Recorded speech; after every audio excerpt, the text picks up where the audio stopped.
Խոցելի խմբերի ներկայացուցիչների հետ աշխատանքը ոստիկանության ենթակածառայությունների աշխատանքային առօրյայի անբաժանելի մասն է։ Մարտի 5-ին մեկնարկել է համայնքային եւ քրեական ոստիկանների ու պարեկային ծառայողների մասնագիտական կարողությունների զարգացման դասընթացը, որի շրջանակում մայրաքաղաքի եւ մարզերի ստորաբաժանումների շուրջ 200 ծառայող կբարելավի հաղորդակցության հմտությունները խոցելի խմբերի ներկայացուցիչների հետ շփումներում արդյունավետ մոտեցումներ կիրառելու նպատակով։ Ներքին գործերի նախարարությունը կարևորելով ծառայողների շարունակական ուսուցումը եւ կարիքների զարգացումը, բարբերաբար տարբեր ձևաչափերով իրականացնում է նպատակային դասընթացներ։ Մենք շատ կարևորում ենք ոստիկանների մասնագիտական հմտությունները եւ սա նաեւ տեղավորվում է ընդհանուր կոմպետենցիաների զարգացման գաղափարախոսության մեջ, որը նաև ներառված է լինելու իրանց պաշտոնի անձնագրերում,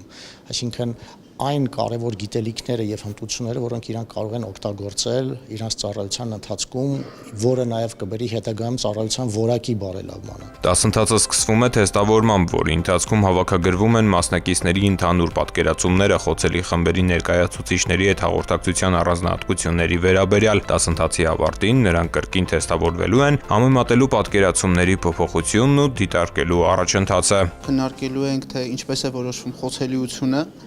ով է համարվում խոցելի վիճակում գտնվող եւ կոնկրետ տարբեր կատեգորիաների տեսանկյունից քննարկելու ենք ոնց խոսել, ինչ հարցեր տալ, որ հարցերն են արգելված, ինչ սկզբունքներ կար այդ մարդկանց հետ վարվեցողության եւ այդ առանձնահատկությունների շրջանակներում ներկայացնելու ենք նաեւ մեր հայաստանյան պրակտիկան եւ առանձնահատկությունները։ Դասընթացի կարևոր բաղադրիչներից է դերախաղի անցկացումը, որի ընթացքում մասնակիցները կամրապնդեն գիտելիքները տարբեր սիմուլյացիոն իրավիճակներում, ձևավորելով մասնագիտական հմտություններ։ Իրավիճակներն ընտրվել են որպես լավագույն օրինակներ, ցուցադրելու թե ինչպես աշխատել հաշմանդամություն ունեցող ընտանեկան կամ կենցաղային բռնության ենթարկված անձանց հետ, ապահովելով արդյունավետ հաղորդակցություն։ Մենք ունենք նմանատիպ դեպքեր, երբ որ երեխաների